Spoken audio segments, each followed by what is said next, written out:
Still a lot of drama that is gonna unfold on Gwababa. Now we do know that Uzwelake has met Etswana girl, and all that he wants to do is to get married. How cute, okay?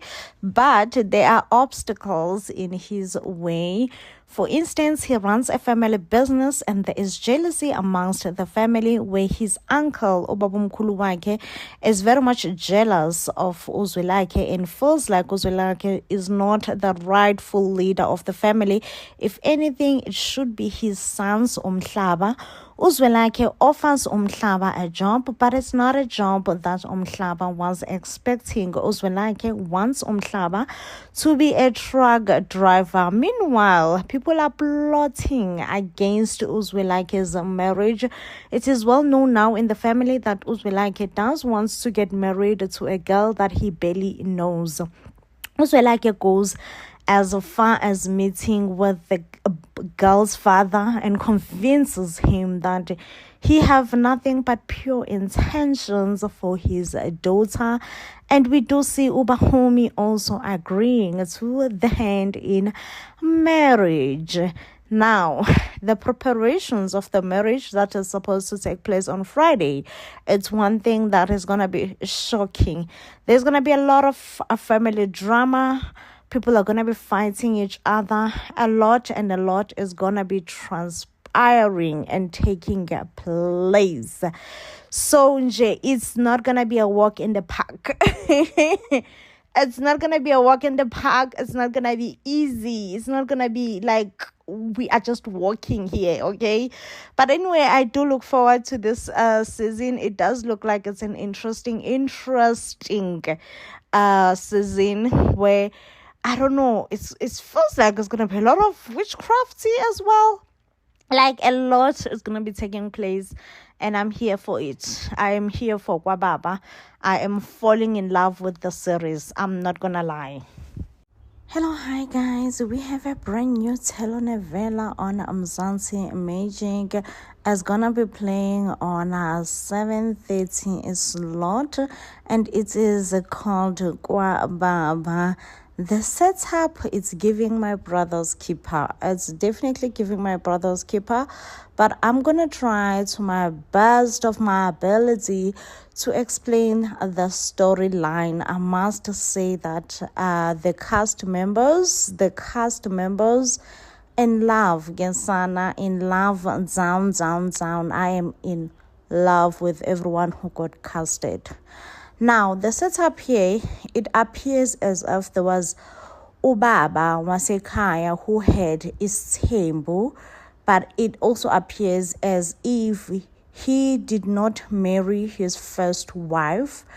As a result, the second wife sons are the one who continued with the empire, the family legacy, right?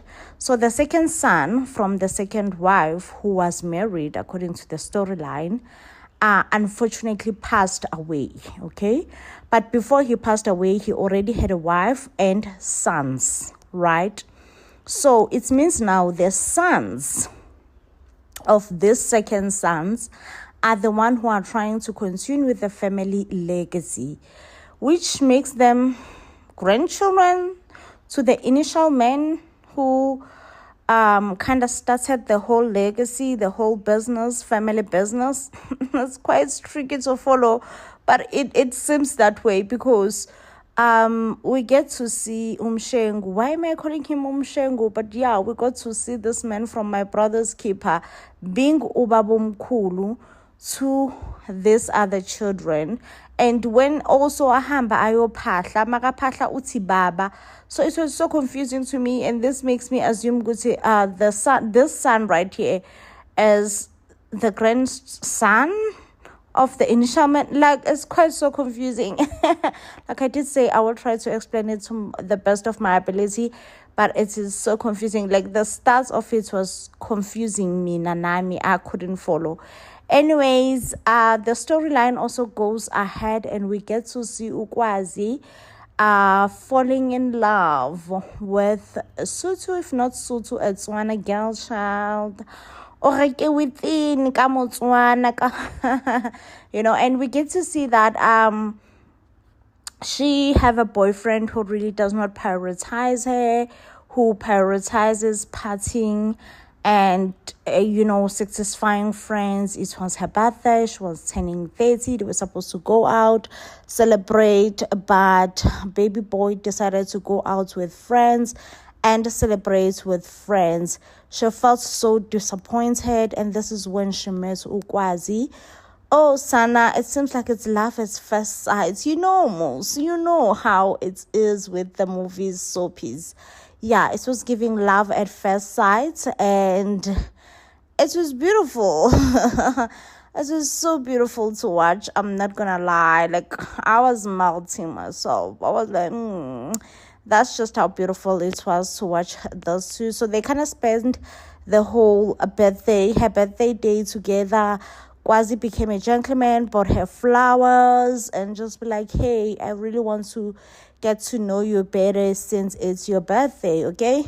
And we also get to see that Kwazi, is it her name Kwazi or Kwezi, between the two, he also have a brother, a younger or an elder brother, who is very much close to his uncle, Obabu Mkhulu wakhe. And it appears that he is very much responsible. He's a DJ, and he has baby mamas, and he really lacks the ability to take care of his baby mamas. So far, that's how the storyline was. I don't know what to say, casted, or the way that it appears to us, rather, the audience. So far, those were the storylines that I got, okay? And yeah, it seems like it's gonna be a very, very interesting telenovela. I'm not gonna lie, I'm gonna be good. I am going to be glued season in and season out, episode in and episode out. It really does looks promising. So yeah, I don't know, I don't want to hype it too much. It's just the first episode, really. But does it looks promising? Hell yeah. Sana Nganele, I don't know why Bridget and Themba are still together. But first, I do want to talk about City and Tamara. Listen, City and Tamara are back for Nganele from Makoti. Are you the one? And I ask myself, why are they back? Okay, apparently they have broken up, and it has been some time since they have broken up. And it is alleged that one of the reasons they broken up, domestic violence was involved. That's left Tamara looking apparently like there was a huge fight between City and Tamara. Tamara suspected that City was cheating on her with one of her friends. It does seem like they were also intoxicated. Before you know it, a physical fight spilled out of those two, where Tamara felt attacked by City, Bianca, who is her sister, and one of her friends. Now they did open a court case against one another, and yes, their relationship is over. We did see them on the show.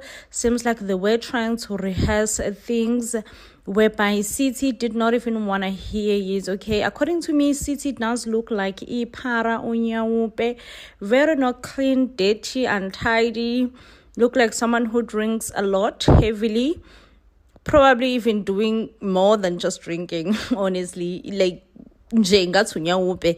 and but we did also see Usizi having a conversation with his mom, whereby his mom told us that City has found a new job, and it is confirmed that one of the child that City's baby mama, you all remember from Makoti, I don't know if you still remember, but there was a child that they were still questioning the paternity of the baby's child, if it's City's or not. So according to them, that the DNA was done, and yes, the baby is City's, and it does look like City's mom is staying with both City's kids. So she was asking for a washing machine from City. A lot is happening. Nganele follows the couples. What happened after Makoti? Are you the one? Man, I don't know. I don't see any couple getting married from this season at all. Like, I'm sorry, but I do not see marriage here. I'm failing to see marriage. Really, I am. And I'm asking myself, why is City and Tamara back? Going to Bridget's. That one just stressed me out. Like, I am so stressed right now. Bridget's, babe, you stress me out so much, because why is Bridget still with Themba? Why is Bridget still with Themba? So it was discussed on the show that Themba did pay half lobola for Bridget, and they are still going to go back and pay the full lobola. And yeah, but a lot has happened in those two, okay, including Themba actually sleeping with Bridget's sister. I don't know if that was scripted. I feel like it was scripted, because there is no way that Bridget would forgive such a thing and the lobola will go on. Like, there is just no way, you know. But yeah, Themba also mentioned that there are two other ladies in his life. And I was just like, what is happening here? So Bridget legit will have to stand for these two other women. Like, I don't know, Bridget and Themba just stresses me out so much. It does look like also Themba is living a fast life, partying life. We saw him involved in a car accident, and I'm not saying that it's only people who are living a fast life who could be involved in a car accident. Other people could be involved in a car accident as well. But it does seem like people who are involved in a car, it does seem like his car accident was from a groove. Like, honestly, it does see that the accident that he got, he was back from the groove or going to the groove or whatever the case may be, okay? Yeah, but I honestly don't know why Themba and Bridget are still together. Bridget, ngwanyana waka. Uyang stressa, like the level of anxiety that I get from you, I just can't, you know, I just cannot. And again, we have Themba. Who is Themba's woman? Oh, Sana, completely forgotten her. Is it Pumzile? I don't know, Themba. But Themba and her woman, from the trailer, we definitely do see that it's not going good at all there. We did see that from the first episode that they are together, they are like rekindling. It seems like Themba is going through some financial difficulties. He has to downgrade his place. He's now renting in township, kind of, sort of, you know. So I don't know what's happening in those two's life, okay? And they did discuss that the reason that they are not yet married or lobola has not been paid is because Themba's woman, whom I totally forgot her name, still have to finalize her divorce. So they are still waiting for her to finalize her divorce so that the lobola will proceed. That was my understanding. But I don't know. It seems like a lot is going to be revealed about these two couples, because at least they look like one couple who have it together. But seems like we're being deceived, you know. They also don't have their ish together. Sana Nganele is back with season 3. Now, this time around, they are going to feature the cast of Makoti Are You The One from the previous season. I don't know how I feel. I felt so excited, obviously, from the trailer. What I saw, we're going to be getting the tea. However, the couples that are coming back, especially Bridget and Themba, really their storyline seems a bit scripted from Makoti Are You The One. At some point, Themba wanted Thembu. He wanted to have a second wife. Bridget was not allowing it. And whilst we were just still a bit shaken and taken back by the fact that Themba might want a second wife, and we were like, Themba, why did you sign up for this show if really you still want to be cheating around? But it was also revealed to us that Themba also slept with one of Bridget's sisters. I was shocked. I was shook. I was like, what do you mean? Like, what do you mean? You know? And obviously, I hold both of them accountable and responsible. Themba and Bridget's sister. Like they should have never crossed that line, ever, ever, ever. And as much as it was shocking, guess what was more shocking was Bridget forgiving Themba and saying, you know what, it's fine, even though you slept with my sister, but I forgive you. To tell you that I was shocked is an understatement. To tell you that I was shocked is an understatement. Now, after Makoti Ayu the one was shocked, there were a few, what do you call this, interviews from TikTok or from the internet, and Bridget did come out and say that yes, she was faking everything for the camera. And for the near fact that she admitted to fake something for the camera, this is why I'm like, baby girl, you don't deserve to be here. You don't deserve to be back for another season at all. Why are you back? Why are you back? Why are we having Bridget back for another season? That's my big ask. And I'm like a bit confused, honestly, if I may be truthful, with Mzansi Magic. How did they cast Bridget and Themba back? How sure are we that their story this time around is going to be authentic? How sure are we? Anyway, we have Uthamara. Oh, Sana, Uthamara had the heart of a gold from Makoti Ayu the one. She had the heart of a gold. Yet the family that she was assigned to, was not family, okay? Sana, I've never seen so much toxicity in one family. I've never seen so much toxicity in one family. The fact that also the sisters, the sisters were so much involved in their brothers' affairs, oh my gosh, a lot was happening in that family. Now, one thing that also, why do I seem to forget Tamara's husband or Tamara's man? Totally forgotten him. But yeah, it seems like he does have a baby mama. And by the time that they were shooting Makoti Ayu the one, he was alleged to be having a second baby with his baby mama. But of course, they were still waiting for DNA to prove that really it's his child or not, okay? And I'm like, I don't know about this guy. Hey, I don't know about this guy. Why did he go back to his baby mama to make a second baby? And why is Tamara still with him? Like, guys, like, no. But anyways, as soon as the guy found out, what was his name? Was it Poco? Like, I totally forgot his name. But as soon as he finds out that his family has brought his baby mama and they were disrespecting the 21 days of Makoti Ayu the one, he lost it, he lost it immediately. And he was like, you know what, Tamara, go pack your bags and let's go. Let's hit the road. And I was like, okay, I'm here for this. I'm here for it all.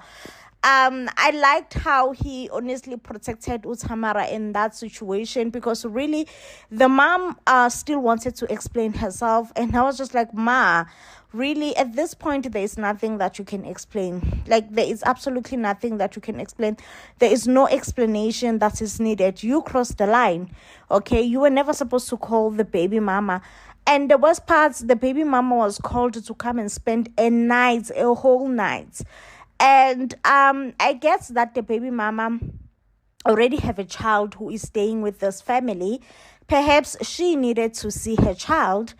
But, 21 days is less than a month, 21 days is less than a month. Really, there is nothing big. There is nothing huge that could have happened from those 21 days. There's nothing that is dramatic. There is nothing that is so big. They could have just respected the 21 days, not allow the baby mama to interfere with Tamara's space, especially because Tamara has expressed how she does not like Umama being too close to baby mama. Not being too close, but as Umama really keep on inviting your baby mama to come and spend nights and all that. Since your daughter-in-law has expressed that, you need to, kind of respect what your daughter-in-law wants or needs at that specific time. But Umama was like, no, I'm not gonna respect anything from my daughter-in-law. And the clapping of hands when they walked out, it shows a lot of toxicity. When they clapped hands, I was like, okay, this is so toxic. Why are they clapping hands on